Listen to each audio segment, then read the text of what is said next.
Hey everyone, this is a day later. We'll call this one day later from watching The Last Jedi. Rob and Andrew will be doing a review hopefully tomorrow night for you guys. Will be on the channel tomorrow.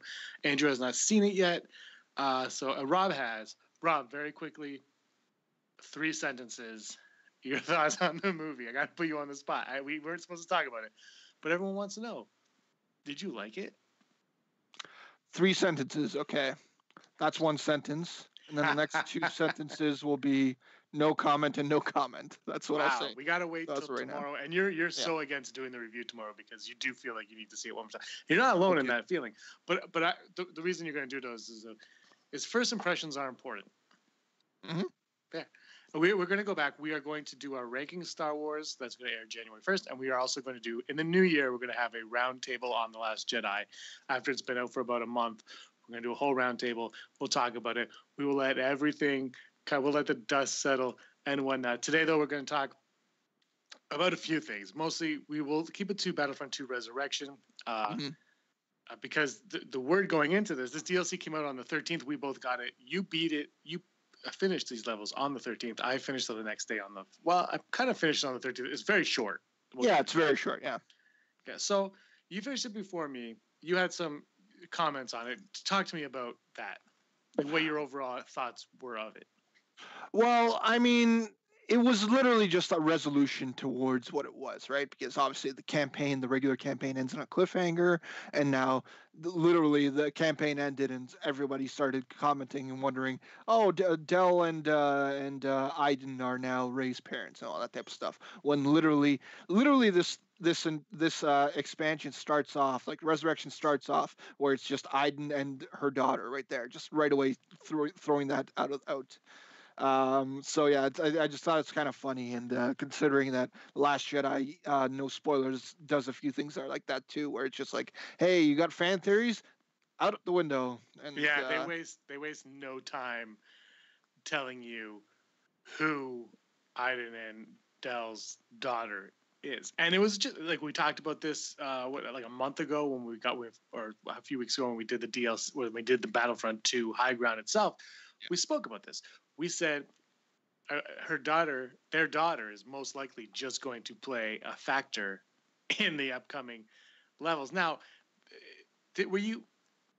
was this enough to get you to recommend purchasing this game to somebody who is on the fence and they're like, I'll wait for the Resurrection and The Last Jedi? We'll get into The Last Jedi DLC in a bit, but is it enough to recommend spending the $80, $70 on this?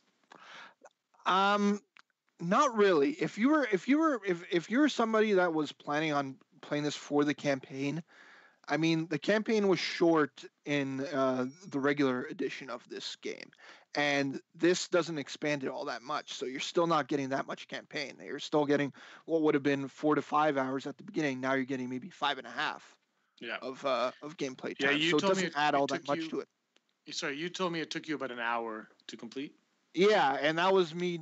I also died in 2 very stupid ways in that one too. So someone could probably even do it even less. It definitely took me a little bit longer because I am a terrible. Actually, what's funny is the first time I played it, I was playing it. Then I rushed over to Brock's to do the podcast, and when I came home, I'm like, I probably won't have the time to play it. And then I played it, and it turned out I had actually completed it. I just had to make it to like one final. I don't even think I had to do anything. It was just a walk. Yeah, it was pretty much walk.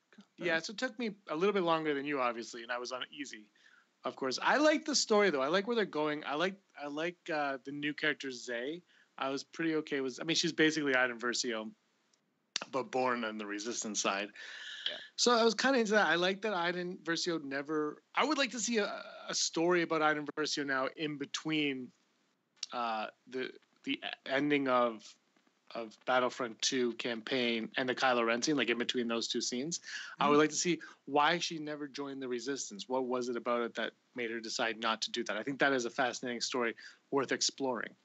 Yeah, absolutely. And even just to add on top of that, I mean, Hask could have been a very like 2-dimensional type of villain, but I also thought that I'd also like to see his progression as to what happened after the Battle of Jakku and how he joined up with Kylo Ren and joined the First Order. I think that would be something super interesting too, because Yeah, he could have easily been a very two-dimensional villain, but he also had like a lot of things going on with him. A lot of like, he hated a lot of stuff about Aiden and really just hated some of the things that she did.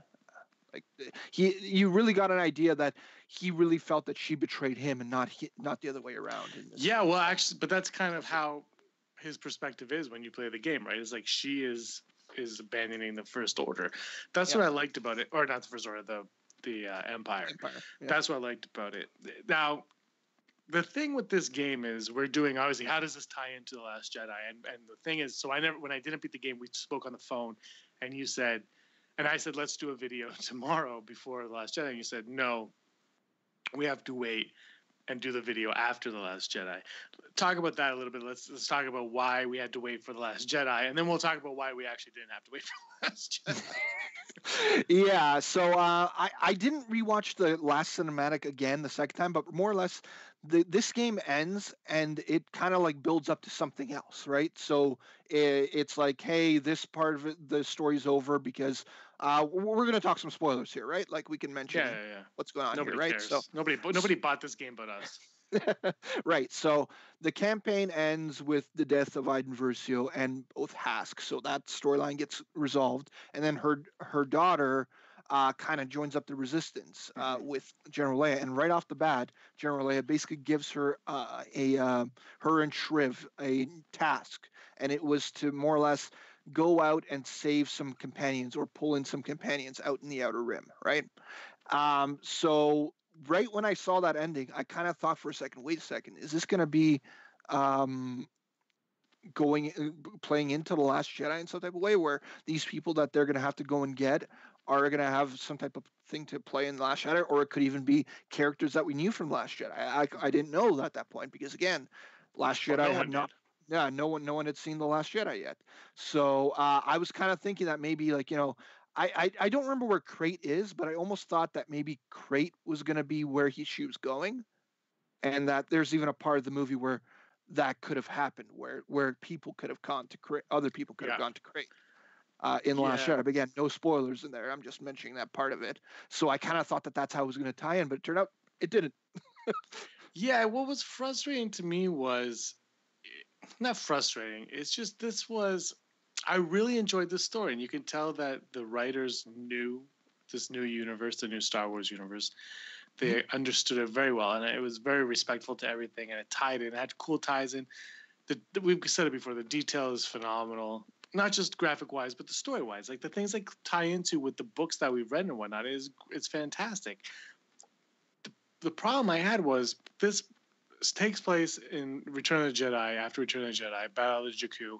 Skip ahead 30 years, right before Force Awakens. Now this DLC takes place, this 3-level DLC that takes you an hour, takes place over the entire span of The Force Awakens. Because you see Starkiller Base blow up. You see the laser shot out of Starkiller Base. You see all of that in this. And I really enjoyed it, but I still, like, I'm playing this, I'm going, where was this 2 years ago? This is not the journey to the Last Jedi. This is the journey to the Force Awakens. And I'm totally accepting of that. That is fine. But I'm 2 years later, you're telling me this is, I mean, they never really say that this is the journey to the Last Jedi, but you're teasing it. Like you just said, they say, hey, Leia comes on the screen and says, I need you to go to the Outer Rim to find people. Now, my initial reaction is more DLCs coming, and that's going to be the game continuing. But, they did it with the daughter. The daughter thing was brilliant because we thought, the daughter's just going to play a part, but they got the internet talking, and this game needs all the help it can get. So they got that. But I just feel like saying that, and then, you're hearing Lucasfilm Story Group saying, if you want to go into the Jedi, clean, don't play it. And really, is that because of the Rey thing? There was nothing about it that ruined. The one thing that struck me in The Last Jedi that really tied in more than anything else, I don't know if you'll agree, is Poe Dameron. I don't want to give anything away on The Last Jedi, but there's a scene with Poe and a Star Destroyer, and he just shoots out turrets. And I was like, this is the gameplay from Battlefront. That's every level of the Battlefront campaign, you're shooting out turrets and Star Destroyers. That was like the biggest tie-in I found to The Last Jedi. Yeah, like they were. It's just a funny thing with everything. They're saying all this build up to whatever, building up to these movies, but at the same time, like if they had put this out before, let's say Force Awakens, like how you just mentioned, um, I think that was just too much. Like Disney just doesn't seem to want to be giving things away from their movies at all. Even though Right? this would have hyped it up so much. Can you think about playing this game, not knowing Starkiller Base, not knowing anything? Now, you don't show, obviously, the explosion of Starkiller Base in the video game. But can you imagine playing the video game, seeing a red light in the sky, and Shiv saying, must be the First Order? You would be like, I wonder what that is. Then it was kind of like when we watched Rogue One, and we got to play the Battle of Scarif on Battle, and we were like, oh, this is in the game. We know this. Like, it worked that way because it didn't spoil the movie whatsoever. Yeah. But we knew it. We were like, oh, we got to nerd out over it because it was kind of a cool tie-in. That ruined nothing. And I think, yeah, they don't understand how it works, I don't think. Like, they're just worried about anything getting out. And in that worrying, it's hurting the gameplay. It's hurting the storytelling as a whole. Like, honestly, the biggest like build up to Last Jedi I almost found about this game wasn't even the campaign. It was the like how you just mentioned that you play as Scarif in Battlefront 1. You can play on Crate now in this DLC. Right? Yeah. Like you're on the map, literally on Crate, on the Salt, and it looks exactly like it does in the movie. I'm just saying it right there. Like from like the trenches to like inside where I've already commented to you. You're inside the little area for the base, and there's just vault pixes running around all over the place. There's gunfire going on, but these vault pixes don't seem to care. They're just galloping around and everything. So I just kind of found that interesting, and yeah, it's incredible the detail. Because again, watching the movie after already played a couple levels on Crate in this game, it looks exactly the same, pretty much. Like the inside looks exactly the same, the outside looks exactly the same.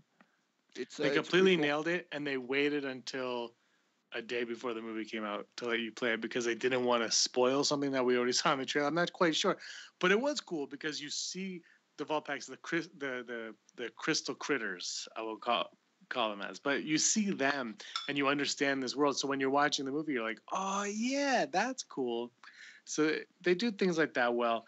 I wish they would let the handcuffs off and let the writers and storytellers do their things. But I mean, maybe after Last Jedi now, or I guess we'll have to wait till after 9. But as questions get answered, I think they'll be allowed to do that. So let's. This is going to be a quick one because it's a quick DLC, as we said. The DLC, Rob. Why don't you rank? Is there anything else you want to talk about on the Last Jedi side of things? Let's talk about Foe and Phasma quickly. Finn and Phasma. Did I say Foe and Finn and Phasma? You're just really hungry. You want Foe right now. That's what it is. Honestly, I'm tired. We saw the movie. I've been awake. I did a live stream with Josh earlier. Yeah. Finn and Phasma. Let's talk a little bit about them. I know you like playing as one of them, and you do not ever want to play as the other one again. Yeah. So far, from when I've played as in Heroes vs. Villains as both characters. I like playing as Finn. He's got a lot of power, like with his blaster rifle. But Phasma, one of the achievements, and I'm just been like OCD about these achievements. I just want to unlock every single achievement. And one of the achievements is I can't remember how many kills you're supposed to get. You're supposed to get a certain amount of kills with Phasma's staff, and that staff is the slowest moving move in the entire game. I swear. Like you do a swing and somebody can actually get out of the way before you complete your swing to get to it, and they don't even have to roll or anything like that. Yeah, that's my biggest problem. I do not like playing as Phasma so far. They gotta do something with that because I don't think I'm ever going to be able to get any kills with that Phasma swinging the staff. I didn't mind playing as Phasma. I'm not good at heroes or villains when I play as either one of them or the gameplay, so I don't usually play as them. Unless I really like being Darth Maul, Luke Skywalker, Vader. Those are the 3 that I enjoy. Maybe Rey. I haven't played as Rey. I think I've played as Rey once or twice now. Lightsabers. Basically, if you hold a lightsaber, I like playing as you. If you have a blaster, unless it's first person, I do not get into that. How about Finn? Talk to Finn. Talk about Finn.